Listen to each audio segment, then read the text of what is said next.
Hello guys, good morning and welcome to my mini blog. সকালে ঘুম থেকে উঠে পড়েছি, উঠে তোমাদের একটু বাইরেটা দেখিয়ে দিলাম। আর আজকে প্রচণ্ড গরম সকাল থেকেই। তারপরে স্নান করে পুজো দিয়ে নিয়েছি। পুজো দেওয়ার পরে এদিকে এখন একটা ডিমের অমলেট করে নিয়েছি, কালকের কিছুটা ভাত ছিল খেয়ে নিলাম।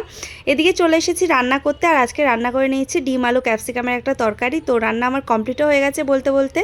তারপরে এদিকে রান্নার যেসব বাসনপত্র ছিল সব মেজে নিচ্ছি, দেখতে পাচ্ছ। তো মাঝে মাঝে এদিকে আমার বড়ও চলে এসছে, তারপরে দুজন মিলে একসাথে খেয়ে নিয়েছি। আর বর আসার সময় নিয়ে এসেছিল কিছু ফল, তো ফলগুলোকে এখন ঝুড়ির মধ্যে সুন্দর করে সাজিয়ে রেখে দিচ্ছি, দেখতে পাচ্ছ। তো ফলগুলো রেখে দেওয়ার পরে তারপর একটুখানি শুয়েছিলাম, শোয়া থেকে উঠে রেডি হয়ে নিয়েছি। রেডি হয়ে আমি আর আমার বর এসেছি একটুখানি সমুদ্রে ঘুরতে। তো তারপরে সমুদ্রে ঘোরাঘুরি করে সেখান থেকে বাড়িতে চলে এসেছি। বাড়িতে এসে সন্ধে দিয়ে নিলাম।